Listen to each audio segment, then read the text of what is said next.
నమస్కారం. Mass media news కి స్వాగతం. హెడ్లైన్స్ చూద్దాం. ఏపీ అసెంబ్లీ సమావేశాలు ప్రారంభం. ప్రసంగిస్తున్న గవర్నర్. మంచు దుప్పటంటే ఇదేనేమో, గుల్మార్గ్ మొత్తం మంచుమయం. డ్రోన్ వీడియో ఇదిగో. క్యాన్సర్ను జయించడంలో పురోగతి. టీకాను అభివృద్ధి చేసిన బ్రిటన్ శాస్త్రవేత్తలు. గ్రామీ 2024 మ్యూజిక్ అవార్డులో మెరిసిన భారత్. ఏపీ అసెంబ్లీ సమావేశాలు ప్రారంభమయ్యాయి. సమావేశాలకు వచ్చిన గవర్నర్ అబ్దుల్ నజీర్ కు ముఖ్యమంత్రి జగన్ స్వాగతం పలికారు. ప్రస్తుతం ఉభయ సభలను ఉద్దేశించి గవర్నర్ ప్రసంగిస్తున్నారు. గవర్నర్ ప్రసంగం తర్వాత బీఎస్సీ సమావేశం జరగనుంది. ఈ నెల 7న ఓట్ ఆన్ అకౌంట్ బడ్జెట్ ను ఆర్థిక మంత్రి బుగ్గన రాజేంద్రనాథ్ రెడ్డి ప్రవేశపెట్టనున్నారు. ఈ ఆర్థిక సంవత్సరం తొలి త్రైమాసికం ఏప్రిల్ నుంచి జూన్ వరకు ఈ బడ్జెట్ కు అసెంబ్లీ ఆమోదం పొందనుంది. దేశంలో ప్రముఖ పర్యాటక కేంద్రం కశ్మీర్లో కనిష్ట ఉష్ణోగ్రతలు నమోదవుతున్నాయి. హిమపాతంతో గుల్మార్గును మంచు దుప్పటి కప్పేసింది. గడిచిన 72 గంటలుగా ఇక్కడ ఉష్ణోగ్రతలు మైనస్లోనే రికార్డవుతున్నాయి. అడుగుల కొద్దీ పేరుకుపోయిన మంచుతో గుల్మార్గ్ అంటార్కిటికాను తలపించేలా మారింది. వింటర్లో స్కీయింగ్ కు గుల్మార్గ్ పేరుంది. ప్రపంచం నలుమూల నుంచి పర్యాటకులు ఈ సీజన్లో గుల్మార్గ్ చేరుకుంటారు. 3 రోజులుగా మంచు కురుస్తూనే ఉండడంతో టూరిస్టులు ఎంజాయ్ చేస్తున్నారు. డ్రోన్ కెమెరాతో ఓ టూరిస్ట్ రికార్డ్ చేసిన వీడియో ప్రస్తుతం సోషల్ మీడియాలో వైరల్గా మారింది. ఇటీవలి కాలంలో క్యాన్సర్ మరణాలు ఎక్కువయ్యాయి. గతంలో ఎన్నడూ లేనంతగా మరణాలు సంభవిస్తున్నాయి. 2050 నాటికి ప్రపంచవ్యాప్తంగా క్యాన్సర్ కేసులు 77% చేరుకుంటాయని, ఏటా 3.5 కోట్ల మంది దాని బారిన పడతారని ఇటీవల ప్రపంచ ఆరోగ్య సంస్థ హెచ్చరికలు జారీ చేసింది. సరిగ్గా ఇలాంటి ఆందోళన మధ్య బ్రిటన్ శాస్త్రవేత్తలు గుండెల నిండా ఊపిరి పీల్చుకుని వార్త ఒకటి చెప్పారు. క్యాన్సర్ అరికట్టే వ్యాక్సిన్ అభివృద్ధి చేసినట్లు తెలిపారు. ప్రపంచ ప్రఖ్యాత గ్రామీ 2024 మ్యూజిక్ అవార్డ్స్లో భారత్ మరోసారి మెరిసింది. భారతీయ సంగీత దిగ్గజాలు జాకిర్ హుస్సేన్, శంకర్ మహాదేవన్ల ఫ్యూజన్ బ్యాండ్ శక్తికి best global music album award దక్కింది. గ్రామీ అవార్డును అందుకునేందుకు శంకర్ మహాదేవన్, జాకిర్ హుస్సేన్ బృందం సభ్యులు లాస్ ఏంజల్స్లో జరిగిన కార్యక్రమానికి హాజరయ్యారు. అవార్డు గెలుచుకున్న సందర్భంగా బృంద సభ్యులు భారత్కు కృతజ్ఞతలు తెలిపారు. ఈ మేరకు వారు విడుదల చేసిన వీడియో సోషల్ మీడియాలో వైరల్గా మారింది. అవార్డు గెలుచుకున్న బృందంపై సర్వత్రా ప్రశంసల జల్లు కురుస్తోంది. రాష్ట్రంలో టీడీఆర్ బాండ్లలో 500 కోట్ల అవినీతి జరిగిందని, రాష్ట్రంలో పెద్ద స్కామ్ కాకినాడలో చోటు చేసుకుందని, దీనిపై పూర్తి విచారణ చేపట్టాలని బీజేపీ పార్టీ జిల్లా అధ్యక్షుడు చిలుకూరి రామ్కుమార్, కాకినాడ నియోజకవర్గం ఇన్ఛార్జ్ గట్టి సత్యనారాయణ, దువ్వూరు సుబ్రహ్మణ్యం, మాలకొండయ్య తెలిపారు. కాకినాడ బీజేపీ పార్టీ కార్యాలయంలో జరిగిన విలేకరుల సమావేశంలో వారు మాట్లాడారు. టీడీఆర్ బాండ్ల విషయంలో జిల్లా కలెక్టర్ తక్షణ చర్యలు తీసుకోవాలని, లేని పక్షంలో బీజేపీ పార్టీ తరఫున ఉద్యమాలు చేపడతామన్నారు. దుమ్మలపేట ప్రాంతంలో వోల్టేజ్ పరిశ్రమల కోసం 4.5 ఎకరాల భూమిని సబ్స్టేషన్ కోసం సేకరించడం జరిగిందన్నారు. అదేవిధంగా మరో 4.5 ఎకరాలు సాలిడ్ వేస్ట్ మేనేజ్మెంట్ కోసం భూసేకరణ, టీడీఆర్ బాండ్ల పేరుతో పెద్ద ఎత్తున అవినీతి జరిగిందన్నారు. 500 కోట్ల కుంభకోణం జరిగిందని, దీనిపై జిల్లా కలెక్టర్ తక్షణమే చర్యలు తీసుకోవాలని డిమాండ్ చేశారు. లేని పక్షంలో ఉద్యమంతో పాటు గవర్నర్కు ఫిర్యాదు చేస్తామన్నారు. ఈ సమావేశంలో లక్ష్మీ ప్రసన్న, గంగాధర్, మల్లాడి గంగాధర్ తదితరులు పాల్గొన్నారు. విలేకరులందరికీ నమస్కారం. ఇప్పుడు మా నాయకులు ఆల్రెడీ ఇప్పుడు దాకా జరిగిన దాని గురించి, ఇవాళ వాస్తవం, కాకినాడలో ఉన్న వాస్తవం గురించి కూడా మాట్లాడారు. మీ అందరికీ తెలియజేస్తుంది ఏంటంటే, దుమ్ములపేట ఏరియాలో మనకి సబ్స్టేషన్ అవసరం వచ్చింది. ఎందుకు అవసరం వచ్చింది? అక్కడ ఉన్న జనాభా రీత్యా ఎక్కువ మంది ఇల్లులు, ఎక్కువ కంపెనీలు ఉండడం వలన అక్కడ అది అవసరం వచ్చింది. అలాంటి చోట ఒక సాలిడ్ వేస్ట్ మేనేజ్మెంట్ ప్లాంట్ పెట్టాల్సిన అవసరం ఏముంది? అక్కడే రాజీవ్ గురుకులంలో, దుమ్ములపేటలో, ఆ చుట్టుపక్కలంతా ఎంతోమంది కార్మికులు, ఎంతోమంది మత్స్యకారులు, ఎంతోమంది నివసిస్తున్నారు. అలాంటి చోట ఒక 450 కోట్లు పెట్టి ఒక మన వేస్ట్ మేనేజ్మెంట్ ఒక ప్లాంట్ పెట్టాల్సిన అవసరం ఏముంది? దుమ్ములపేటలో ఉన్న ప్రజలు లో వోల్టేజ్ వల్ల చాలా ఇబ్బందులు పడుతూ ఉన్నారు. అక్కడ ఒక ఎలక్ట్రిక్ సబ్స్టేషన్ అవసరం ఉంది. దాన్ని గమనించి ఈ ప్రజా ప్రతినిధులు కానీ, అధికారులు కానీ 2 సంస్థల నుంచి ఈ ల్యాండ్ ఎక్వైర్ చేసి, ఒక సంస్థ దగ్గర 4.5 ఎకరాలు, అలా మొత్తం మీద 9 ఎకరాలు సేకరించి టీడీఆర్లు ఇష్యూ చేయడం జరిగింది. అంటే కాంపన్సేషన్గా టీడీఆర్ ఇష్యూ చేయడం జరిగింది. మామూలుగా అయితే ఇలాంటి ఎలక్ట్రిక్ సబ్స్టేషన్ కోసం గవర్నమెంట్ ల్యాండ్లో నిర్మించడం జరుగుతుంది. ఎందుకంటే ఇది పర్మనెంట్గా గవర్నమెంట్ ఎసెట్ కనుక. అలాంటిది అందులో అవినీతి చేసే అవకాశం లేదు కనుక ఈ ప్రజాప్రతినిధులు 2 ప్రైవేటు సంస్థలను పట్టుకొని వాళ్ళకి ఈ టీడీఆర్లో ట్రాన్స్ఫర్ చేయడం జరిగింది. ఇందులో చాలా పెద్ద నేను చెప్తాను మీ మిత్రులకు ఇవాళ ప్రెస్ మీట్లో కూర్చున్న పెద్దలందరికీ నమస్కారం. కాకినాడ నగరంలో కాకినాడ జిల్లాలో జరుగుతున్నటువంటి అవినీతి అక్రమాలు ఏవైతే ఉన్నాయో ఇప్పుడే మా పెద్దలు చెప్పినట్టుగా దాదాపుగా వేల కోట్ల రూపాయల అవినీతి జరుగుతున్నట్టుగా ఇన్ఫర్మేషన్ మా దగ్గర ఉంది. ఈ యొక్క అవినీతి స్థానిక ఎమ్మెల్యేలు అధికారులు కలిసి కోఆర్డినేషన్ చేసుకొని ఎవరైతే అవినీతి పనులు ఉన్నారో వాళ్ళని ఎంకరేజ్ చేస్తూ మా జిల్లా పరిషత్ గారు చాలా డీటెయిల్ చెప్పారు. అసలు అంటే మామూలుగా ఈ సబ్ స్టేషన్ చాలా ఇంపార్టెంట్, అలాగే మున్సిపాలిటీకి బడ్జెట్ కూడా చాలా ఇంపార్టెంట్. అంటే ఒక టీడీఆర్ అనేది దాని ఇంపార్టెన్స్ తెలిస్తే అసలు ఆ మున్సిపాలిటీ వాళ్ళు దేనికి ఇవ్వాలని ఆలోచించుకోవాలి. ఒక టీడీఆర్ కేవలంటే ఎమర్జెన్సీ వాటికి ఇవ్వాల్సి వస్తుంది, రోడ్డు వైడింగ్లకి. తర్వాత సబ్ స్టేషన్ కూడా ఇవ్వచ్చు, కానీ 9 ఎకరాల స్థలం తీసుకోవడానికి అసలు 9 ఎకరాల స్థలానికి మామూలుగా కొనుక్కుంటే పబ్లిక్ కూడా చాలామంది ముందుకు వస్తారు. దాన్ని అక్కడ ఎకరం 4 కోట్ల నుంచి 5 కోట్ల దాకా రాదు. ఎందుకంటే నేను ఒక బ్యాంకులకి వాళ్ళ ఇంజనీర్ని వాల్యూని కూడాను అక్కడ చాలా చోట్ల వాల్యుయేషన్ చేశాను. నేను ఎకరం 3 కోట్లు దాటి వేయట్లేదు. 3-4 కోట్ల ఆస్తిని వాళ్ళు సుమారుగా 9 ఎకరాలు లెక్కేసుకోండి, 27 లక్షల కోట్లు అవుతుంది, ఇలా 30 కోట్లు. దానికి ఎలా వేసినా కూడా కనీసం 1,00,000 మామూలుగా 4 రెట్లు ఇచ్చినా కూడా టీడీఆర్ ఇస్తుంటే 140 కోట్లు అవుతుంది. దాన్ని సుమారు 497 కోట్లు ఇచ్చారు. రానున్న 2024-25 ఆర్థిక సంవత్సరానికి సంబంధించి 62 లక్షల మిగులుతో జిల్లా పరిషత్ బడ్జెట్ను ఏకగ్రీవంగా ఆమోదించారు. జిల్లా పరిషత్ చైర్మన్ విపర్తి వేణుగోపాలరావు అధ్యక్షతన బడ్జెట్ మీటింగ్ నిర్వహించారు. జిల్లా పరిషత్ సీఈఓ శ్రీరామ్ చంద్రమూర్తి సభ్యులకు బడ్జెట్ చదివి వినిపించారు. 2024-25 ఆర్థిక సంవత్సరానికి సంబంధించి రాబడి పద్ధతుల్లో 886.94 కోట్లు, అంచనా వ్యయ పద్ధతుల్లో 886.32 కోట్లు ఖర్చవుతుందని అంచనా వేశారు. మిగులు పద్ధతిలో 62 లక్షలతో జడ్పీ బడ్జెట్ ఆమోదం తెలిపారు. ఈ సమావేశానికి 2 మంత్రులు, ఎమ్మెల్యేలు, ఎంపీలు గైర్హాజరయ్యారు. రాష్ట్ర మంత్రి చెల్లుబోయిన వేణు, రాజ్యసభ సభ్యుడు పిల్లి సుభాష్ చంద్రబోస్ మాత్రమే హాజరయ్యారు. జిల్లా కలెక్టర్ కృతికా శుక్లా, కోనసీమ, తూర్పుగోదావరి జిల్లాల జాయింట్ కలెక్టర్లు తదితరులు పాల్గొన్నారు. ఇదే కాకుండా ఇటువంటి ఆర్థిక ఒడిదుడుకులు ఉన్న దేశీ గారు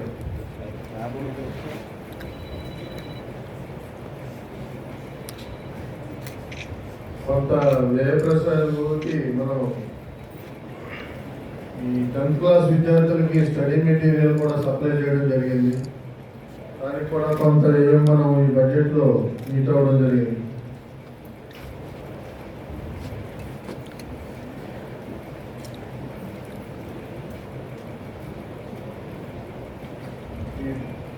మనం సవరించినటువంటి బడ్జెట్ని గౌరవ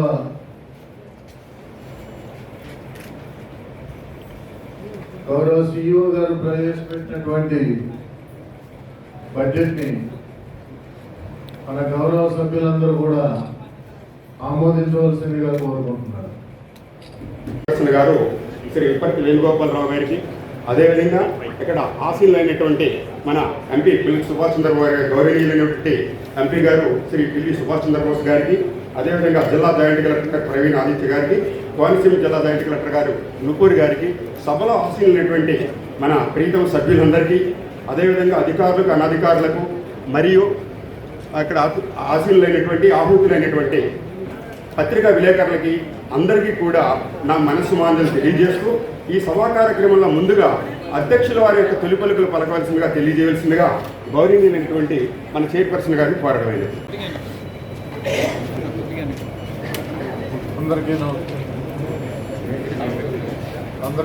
అందరికీ నమస్కారం.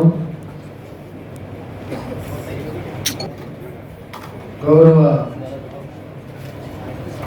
రాజ్యసభ సభ్యులు శ్రీ పిల్లి సుభాష్ చంద్రబోస్ గారికి, అలాగే జిల్లా జాయింట్ కలెక్టర్స్కి, ప్రజాప్రతినిధులకు, నాతోటి గౌరవ జడ్పీటీసీ సభ్యులకు, కోఆప్షన్ సభ్యులకు మరియు మండల పరిషత్ అధ్యక్షులకు, ఇతర జిల్లా అధికారులకు, సిబ్బందికి నా హృదయపూర్వక నమస్కారాలు. హాజరైన ఎలక్ట్రానిక్ అండ్ మీడియా ప్రతినిధులకు మరియు ప్రెస్ రిపోర్ట్లకు, ఇతర ఉద్యోగులకు శుభాభినందనలు. మన ప్రియతమ నేత గౌరవ రాష్ట్ర ముఖ్యమంత్రి వర్యులు శ్రీ వైఎస్ జగన్మోహన్ రెడ్డి గారికి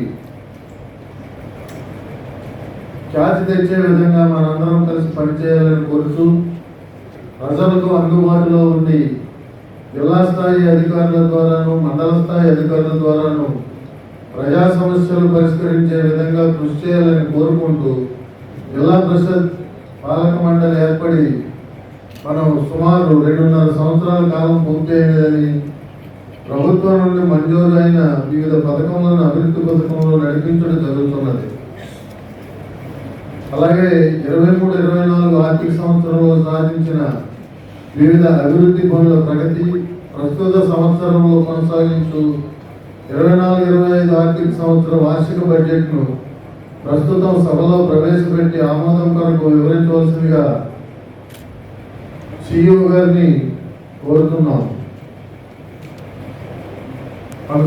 తెలారు రామాలయం వద్ద భజన కార్యక్రమం శ్రీ వేణుగోపాల భక్తి స్వరాంజలి గ్రూప్ సభ్యులు తర్రా జనార్దన్ రావు మరియు అభయ ఆంజనేయ భజన బృందంతో కలిసి భజనలో పాల్గొన్నారు. అయ్యన్నవాడు హార్మోనిస్ట్ మరియు Someswararao, Chinnarao, S Malleswararao, R Srinivas, S Bhaskarrao, Krishnarao, Lakshminarayana, వాయిద్యకారులు పాల్గొన్న బృందం మరియు అర్చకులు వై గవరయ్య తెలియజేశారు.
రాష్ట్ర టీడీపీ అధ్యక్షుడు కింజర అచ్చెన్నాయుడుపై ధ్వజమెత్తారు నందిగామ ఎంపీపీ నడుపురు శ్రీరామ్మూర్తి.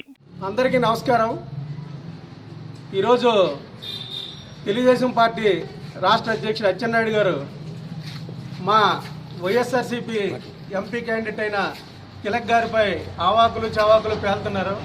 ఆయన తిలక్ గారిని విమర్శించే ముందు అతని స్థాయి ఏంటో, అతని ఏ స్థాయి నుంచి ఇప్పుడు పార్టీ అధ్యక్షుడి వరకు వచ్చాడో ఒకసారి ఆత్మపరిచయం చేసుకోవాల్సిందిగా కోరుతున్నాం. ఎందుకంటే ఆయనే స్వయాన నాకు ఇంగ్లీష్ రాదు, హిందీ రాదు అని చెప్పి పబ్లిక్గా చెప్పిన అతను తెలుగుదేశం పార్టీ రాష్ట్ర అధ్యక్షుడిగా ఉండడానికి అతనికి ఎటువంటి అర్హత లేదు. ఎందుకంటే ఇంగ్లీష్ హిందీ రాని వ్యక్తి రాష్ట్ర పార్టీ అధ్యక్షుడిగా ఉన్నాడు. గతంలో మంత్రిగా ఎలా పదవిని అనుభవించాడో కూడా ప్రజలకి చెప్పవలసిందిగా మేము డిమాండ్ చేస్తాను. ఎందుకంటే రాష్ట్ర పార్టీ అధ్యక్షుడిగా ఉంటూ అలాగే అంతకుముందు రాష్ట్ర మంత్రిగా చేసి ఈ రాష్ట్ర అభివృద్ధికి ఇంగ్లీష్ హిందీ తెలియని కనీస పరిజ్ఞానం లేని అచ్చెన్నాయుడు ఎలా జీవోలను పాస్ చేసి ప్రజలకి పథకాలు ఎలా అందజేశాడు అనేది ప్రజలందరికీ అర్థమవుతుంది. ఇతని ఆధ్వర్యంలోనే ఈఎస్ఐ స్కాములు ఇలాంటి పెద్ద పెద్ద స్కాములన్నీ ఆయన చేశాడు. ఎందుకంటే ఆయన కనీస పరిజ్ఞానం లేకపోవడం వల్ల అతను చేసిన పని కూడా అతని పదవికి కూడా న్యాయం చేయలేదు. ప్రజలకు నెత్తిన అవినీతికి పాల్పడి ప్రజల నెత్తిన భారాన్ని మోపాడు. అలాంటి వ్యక్తి ఈరోజు ఈ కనీస పరిజ్ఞానం లేని ఇంగ్లీష్ హిందీ నాకు రాదు, నాకు ఎక్కడ పార్లమెంట్ దగ్గర కూర్చోబెడితే గోడలు చూస్తానని చెప్పి అతనే స్వచ్ఛందంగా ఒప్పుకున్నాడు. అలాంటి వ్యక్తి ఈరోజు పార్టీ అధ్యక్షునిగా ఎలా పనిచేస్తాడో ఆ పార్టీ అధ్యక్షుడు చంద్రబాబు నాయుడే అతని వ్యక్తిత్వాన్ని గుర్తించాల్సిందిగా మేము కోరుతున్నాం. శ్రీ గౌరీ శంకర వీరభద్రస్వామి వారి ఆలయం గత 60 సంవత్సరాల నుంచి కార్తీక మాసంలో 4 రోజుల పాటుగా శ్రీ గౌరీ శంకర్లను ఆలయంలో నిలిపి భక్తి శ్రద్ధలతో పూజా కార్యక్రమాలు, కుంకుమ పూజ కార్యక్రమం చేసి అమ్మవారిని నిమజ్జనం చేస్తారు. ఈ కార్యక్రమాన్ని పురస్కరించుకుని ఈ రోజు అమ్మవారి ఆలయంలో సుమారుగా 2000 మందికి అన్న సమారాధన చేశారు. ఇందులో దేవాంగ సంఘం president Jana Gauri Shankar, Tuni Devanga education trust chairman Donthamsetti Nandi Mallikarjunarao, doctor Budida Veerabhadrarao, గోరు సాయి చంద్రశేఖర్, బూడిది కృష్ణ, జట్ల భవానీ శంకర్, మదన వీరచంద్రరావు, మలిపెద్ది రామలింగ, తూతికి నాగేశ్వరరావు, కుందన్ సత్యనారాయణ, దేవాంగ సంఘం కమిటీ సభ్యులు, మహిళా కమిటీ సభ్యులు పాల్గొన్నారు.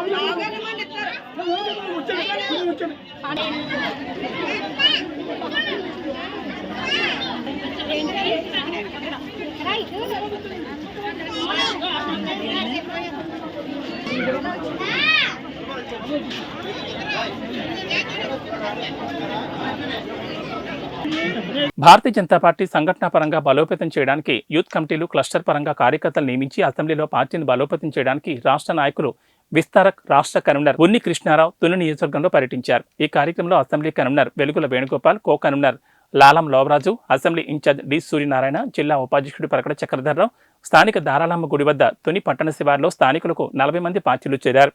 పార్టీ అధ్యక్షులు పడాల విశ్వనాథం ఆధ్వర్యంలో తునిలో ముఖ్య నాయకులు పార్టీ కేంద్ర ప్రభుత్వం పథకాలను ప్రజలకు వివరించారు. పార్టీలో చేరిన వారు Kollabathula Praveen Kumar, D Surya, state vice president Achanta Srikanth, Polisetti Madhu ఉన్నారు.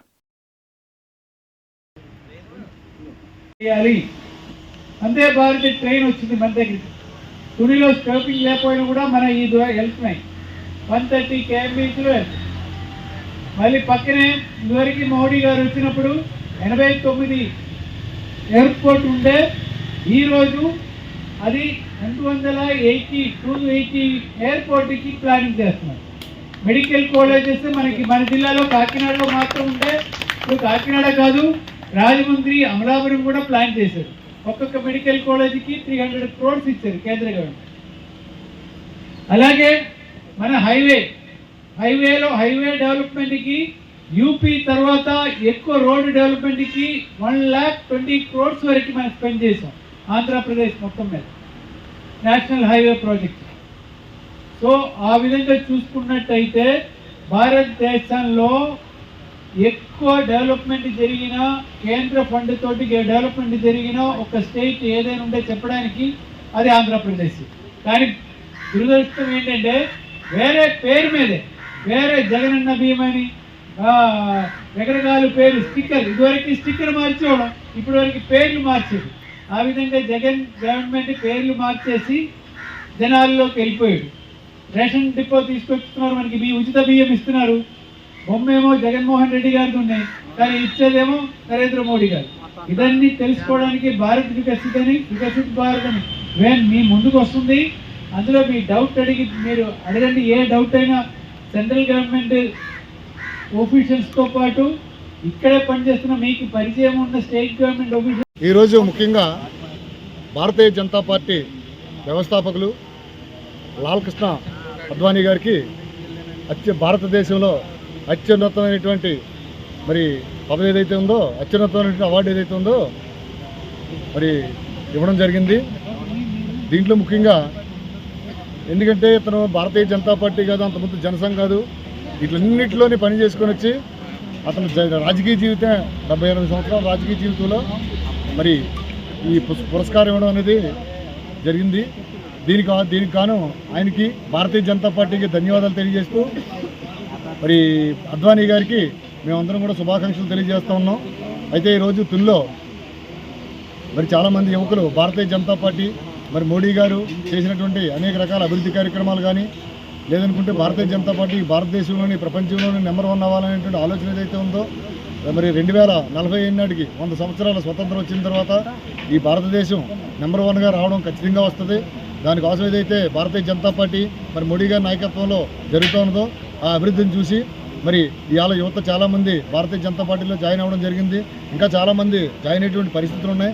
కాకపోతే ఇక్కడ ఉన్నటువంటి స్థానికంగా ఉన్నటువంటి వాళ్ళకు ఉన్నటువంటి ఇబ్బందుల్లో కొంతమంది రాలేకపోవచ్చు, కొంతమంది యువకులు బయటకు వస్తున్నారు. ఏదేం జరిగినా 2024 నాటికి భారతీయ జనతా పార్టీ ఆంధ్రప్రదేశ్లో ఖచ్చితంగా గెలుస్తుందని చెప్పి మేమందరం అనుకుంటూ ఉన్నాం. ఎందుకంటే ఇప్పుడు ఇంతకుముందు ఏవైతే ఉన్నాయో పార్టీలు, ఈ పార్టీలను ఇంతకుముందు అందరూ చూసేశారు. కాబట్టి కొత్తగా అభివృద్ధి అనేది ఏంటనేది భారతీయ జనతా పార్టీ వల్ల జరుగుతుంది.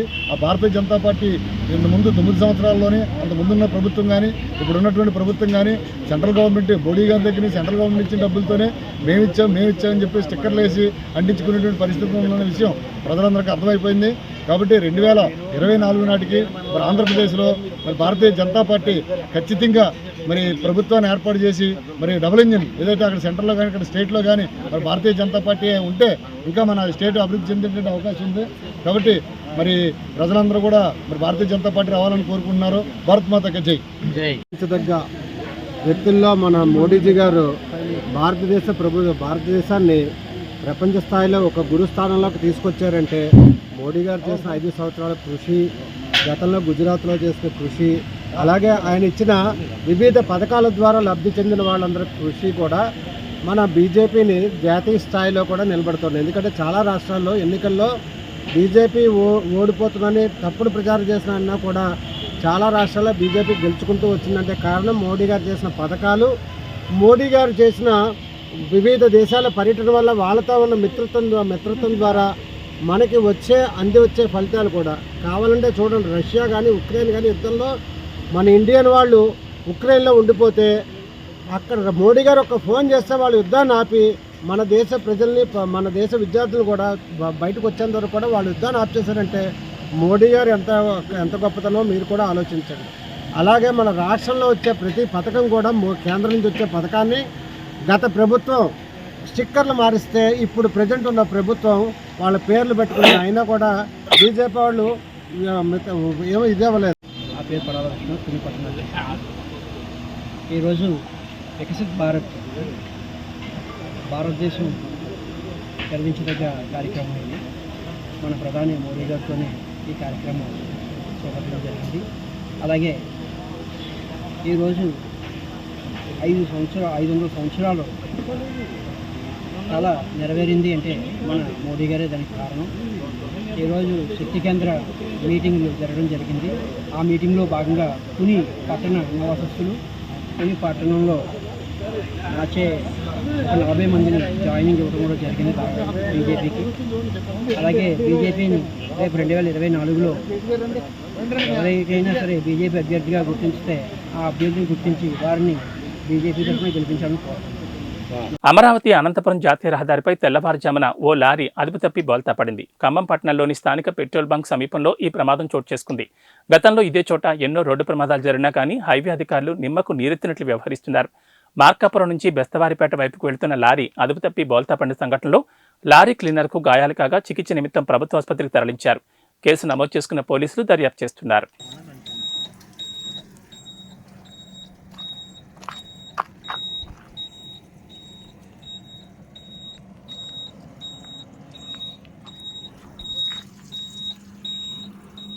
ప్రకాశం జిల్లా ధోర్నాల పంచాయతీ పరిధిలోని ఐనమొక్కల నందు క్రైస్ట్ చర్చ్ సంఘ కాపరి పాస్టర్ బుట్టి అగస్టిన్ గారి ఆధ్వర్యంలో ప్రత్యేకమైన ప్రార్థనలో పాల్గొన్నారు ఎర్రగొండపాలెం టీడీపీ నియోజకవర్గ ఇన్ఛార్జ్ గూడూరు ఎరిక్షన్ బాబు మరియు ధోర్నాల మండల నాయకులు.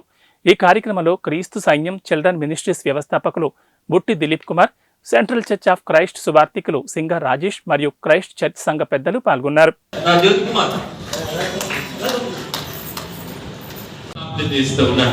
నేను ప్రభు మేము పార్టీకి సంబంధించిన వారికి కాదు కానీ అయ్యా మీ శరణు కోరి వచ్చిన వారిని ప్రభు దీవించునిగా మేము ప్రభు ఇష్టపడుతూ ఉన్నాం.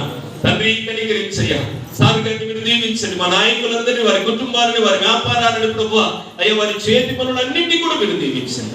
వెళుతుండగా మీ సన్నిధి తోడు ఉంచండి. ఇది ఏ కార్యక్రమాల్లో సార్ గారు ఉండబోతున్నారు, వారితో పాటు ప్రభు వారి టీం అంతా ఉండబోతుందో మీ సన్నిధి వారికి తోడుగా ఉంచి ఆయన మీరే ఘనతను దయచేయమని ప్రార్థన చేస్తూ ఉన్నాను. ఆయన మొక్కలకు ప్రభు మాకు క్రిస్టియన్ పెద్దలుగా ఉన్నటువంటి మా ప్రియులు పెద్దలు డిపిఎస్ఐ గారిని బట్టి స్తోత్రం చెల్లిస్తున్నాను. వారిని వారి కుటుంబాన్ని కూడా మీరు దీవించండి. స్థానికంగా ఉన్న పెద్దలందరినీ, కూడి వచ్చిన అందరినీ, కార్యకర్తలందరినీ దీవించండి. సంఘముగా వీరందరికీ కూడా శుభమని పలుకుతుండగా ఆశీర్వదించి గొప్ప చేసి గొప్ప సంతోషం నుంచి మీరే మహిమ పొందమని స్తుతులు, మహిమ, ఘనత, ప్రభావములు మీకు మాత్రం ఆరోపిస్తూ యేసయ్య నామమున ప్రార్థించి వేడుతున్నాను తండ్రి. తండ్రి, కుమార, పరిశుద్ధాత్మ త్రియేక దేవుని ప్రేమ, కృప, సమాధానం కూడి వచ్చిన మనందరికీ మరి విశేషముగా ఈ దినం చక్కని మాటలతోటి సంఘాన్ని బలపరిచి నాయకత్వాన్ని ప్రభు దయవలన కోరుకుంటున్నటువంటి ఎరిక్సన్ బాబు సార్ గారికి, వారి ప్రయత్నములన్నిటికీ, వారి కుటుంబానికి, తెలుగుదేశం పార్టీ వ్యవస్థాపకులు, నాయకులు అందరికీ సదాకాలం దేవుడి సన్నిధి తోడైండునుగా. ఈ కార్యక్రమానికి ఆది అంతమైనటువంటి మన సహోదరులు, దైవ సేవకులు అగస్టిన్ పాస్టర్ గారు, అదేవిధంగా రాజేష్ గారు దేవుని యొక్క వర్తమానాన్ని సంఘానికి అందిస్తూ దేవుని సేవ నిరంతరం చేస్తున్న వీరిద్దరు కూడా మీ అందరి తరఫున కృతజ్ఞతలు తెలియజేస్తా ఉన్నాను. ముఖ్యంగా ఈ కార్యక్రమానికి నాతో పాటు దోర్నాల మండలంలో ఉన్నటువంటి తెలుగుదేశం పార్టీ ప్రముఖులందరూ కూడా, అదేవిధంగా ఈ గ్రామ పెద్దలు నక్కువరెడ్డి చెన్నారెడ్డి, వీళ్ళందరూ కూడా నాతో కలిసి రావడం, దేవుని ప్రణాళికలో ఈరోజు ఈ స్థలంలో నిలబడి మిమ్మల్ని అందరినీ కలుసుకునేటువంటి భాగ్యాన్ని, ఈ ఆరాధన కార్యక్రమంలో పాల్గొంటున్నటువంటి ఒక ఆశీర్వాదాన్ని ఇచ్చినందుకు దేవాది దేవుడైనటువంటి యేసుక్రీస్తు ప్రభువు వారికి ఈ సంఘం తరఫున ధన్యవాదాలు తెలియజేస్తా ఉన్నాను. చాలా సంతోషం. మనమందరం కూడా దేవుని బిడ్డలు. ఇందాక నేను వచ్చి బయటకు వచ్చినప్పుడు పాస్టర్ గారు ఒక మాట చెప్తా ఉన్నారు. దేవుని బిడ్డల్ని వ్యవసాయదారుడిగా పోల్చడం జరిగింది. బైబిల్లో ఉంది, బైబిల్లో ఉన్నమాట. వ్యవసాయం చేసేటటువంటి ఒక రైతు ఆ వ్యవసాయం చేయాలంటే చాలా శ్రద్ధగా, ఆఖరి ఫలం ఇంటికి చేర్చుకునేంత వరకు ఏదైతే క్రమశిక్షణతోటి ప్రతిఫలం పొందాలని రైతు ఆలోచించి, కష్టపడి, ఆశించి, పెట్టుబడి పెట్టి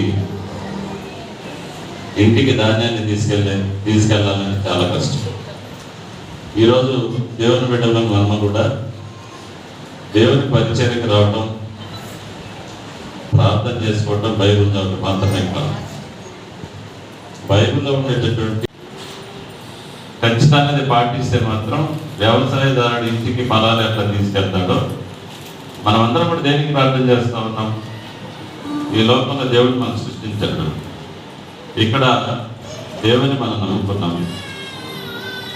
దైవ చిత్తానుసారం మన జీవితాల్లో దాన్ని పాటించి దేవుని యొక్క లోకాన్ని చేరుకోవాలనేదే అల్టిమేట్గా, ఆఖరిగా మనందరి యొక్క అది ఉద్దేశం.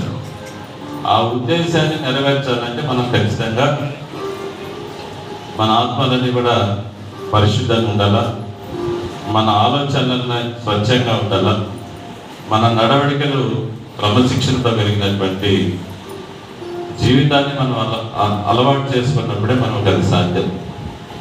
కానీ ఈ లోకంలో మనుషులను కనుక ఏదైతే దేవుని బిడ్డకి ఎక్కువ కష్టాలు వస్తూ ఉంటాయి, మీరు గుర్తుపెట్టుకోండి.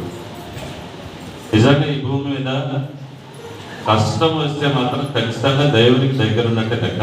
మీరు సుఖాన్ని, భోగభాగ్యాన్ని అనుభవించే వాళ్ళు దేవునికి చాలా దూరంగా ఉంటారు. దేవుడు మనందరూ ఎందుకు పేదవారికి పుట్టించారు తెలుసా మీకు? మన అదృష్టం.